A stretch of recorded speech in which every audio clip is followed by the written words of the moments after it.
Getting more and more difficult for me to make Facebook live videos, and I may have to find myself making more videos on YouTube.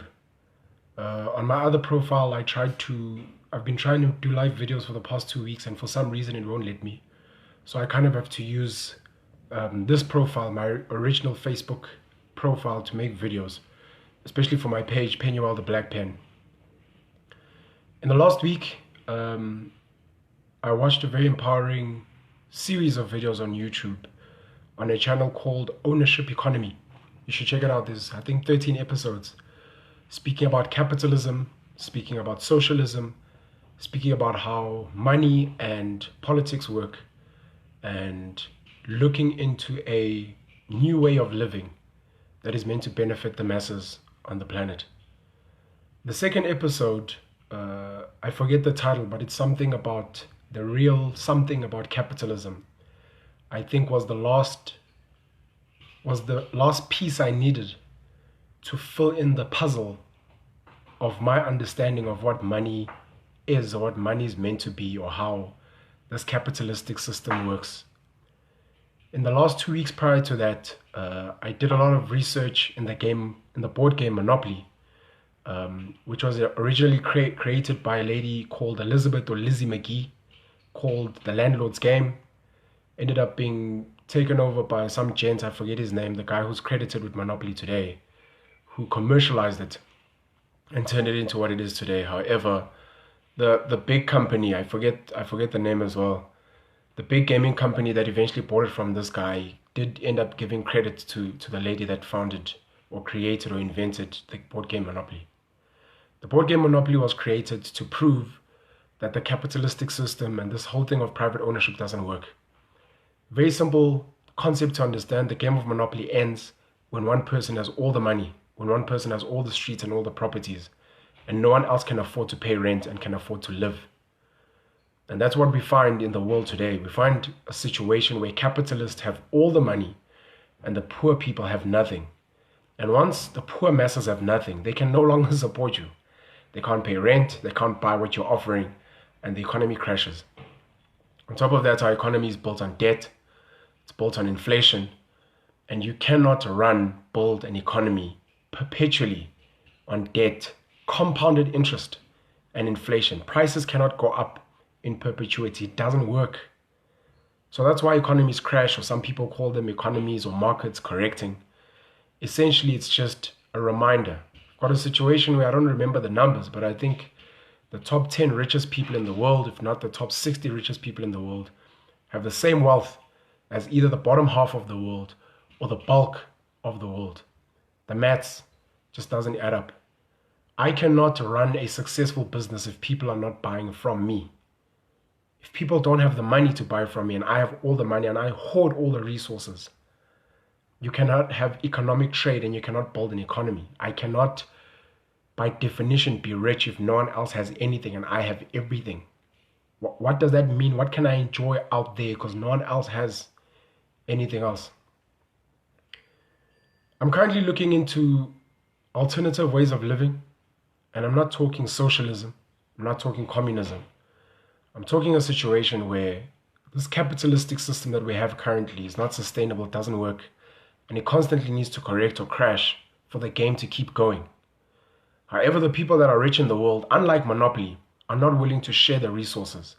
In the board game of Monopoly, if you want to play the game after it's ended, the richest person has to then give back all the money, give back all the properties, give back all the streets, and then you guys start again on equal grounding. In the real world, when economies crash, rich people are not willing to give back their wealth. They're not willing to share their assets and resources. They're not willing to allow the game to start from zero. They continue to hoard things and hope that government somehow, through maybe printing money, artificially lowering interest rates to stimulate spending, those people are going to reinvigorate the economy. But it doesn't work, and it's constantly going to be short-lived because of the way that the game is set up. How capitalism works, or how any system works, could be capitalism, socialism, communism, whatever ism you want to speak about. You have land in this world. Land comes with water. form of rivers, man-made dams, etc. Then you have natural resources: sand, clay, precious stones, steel, iron ore that you mine from the ground. And then after that, after the land and the water and the natural resources, you then have animals.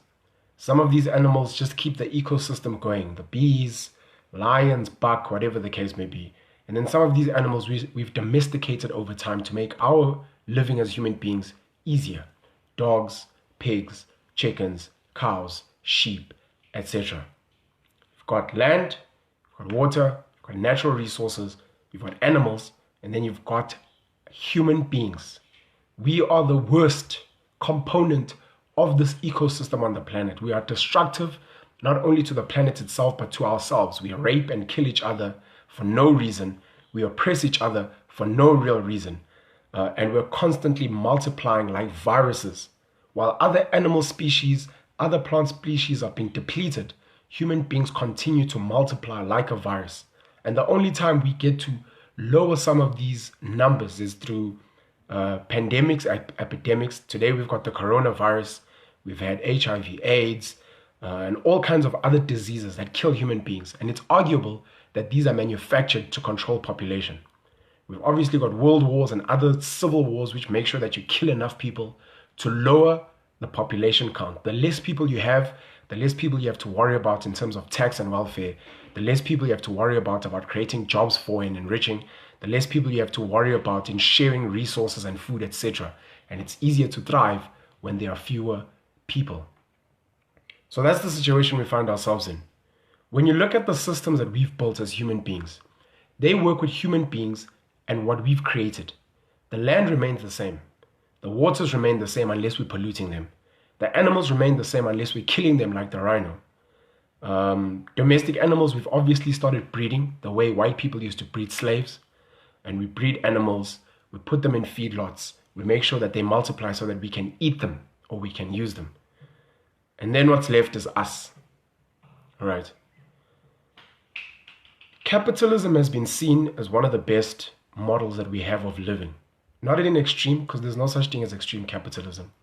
Even today, you always have government which almost acts like a socialist communist state, taking tax from the well-off, making sure that there are social grants, there's free healthcare, there's free housing, there's free education for the poor people. Unfortunately, these poor people never graduate to a point where they become meaningful contributors to the economy. South Africa, as it stands, you've got about a 40% real unemployment rate. Those are people that are not working, never mind not paying tax. Because if you're going to talk tax in itself, there's about 3 million South Africans that actually pay tax out of 57 million people. And of these 3 million, 1.5 million of them pay about 85% of personal income tax itself. Once you start looking at the companies, it's even scarier, the number of companies that actually pay the bulk of company income tax. So this country is generally run by a very few rich people that earn well, a very few companies that can afford to pay the bulk of the tax. And everyone else kind of lives on welfare. Government is known as the greatest job creator, but to be fully honest, the jobs that government creates are paid for by tax. The teachers, the nurses, the doctors, the police officers, the government officials, everyone is paid for by tax money. And they still get taxed, and then the tax money gets recycled again. It's the system we find ourselves in. What we need to look into as people, and what I'm looking into as a person, is really, really looking into this thing of interest. Fictional money that is created by central banks, by commercial banks, who are the custodians of the capitalist system. The central bank is the heartbeat of any capitalist system. And if you've read up on the Rothschild family that set up the central banking system across the world, the father gave birth to 5 sons. The 5 sons were spread all over Europe, and they went and they set up banks.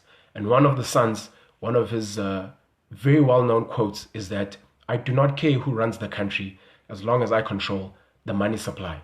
And the central bank decides how much money is in an economy and in a country as well. And if you've studied the history of money, there's a very good book called The Ascent of Money by Neil Ferguson. He talks about how we move from bartering to commodities to money that is backed by gold reserves to what we have today called fiat money, of which fiat money is money that is just created as at government's will. They call it government, but it's the central bank that decides how much money to have in and out of a country. It's not based on the natural resources. It's not based on your productivity. It's based on a group of people that decide how much money must be in an economy or in a system and how much money must be taken out. The central bank is the heartbeat, and the central bank creates interest. They charge interest to commercial banks. Commercial banks charge interest onto human beings. And then from there's this constant interest that gets compounded, where I can loan you 100 Rand, and then at the end of the year, you end up owing me 1,000 Rand. And if you look at straight productivity, asking you to take 100 bags of wheat and multiply them into 1,000 bags of wheat at the end of the year, it is virtually impossible. And that's why the recession happened. That's why there are economic crashes and it doesn't work. Debt needs to be re-looked at in its application because it is one of the major things that kills the capitalist system. Number 2 is inflation. Inflation is nothing more than people just making prices increase. Economists, I did economics at university level. Economists will tell you all these fancy terms for why inflation exists, but it's utter bullshit. Inflation is created artificially by human beings who constantly increase the price of things because they'll tell you that they need to increase profits for shareholders. They'll tell you that the cost of production has gone up. They'll tell you that they have to pay interest on debt and other products similar to debt. And constantly prices go up until people cannot afford anymore.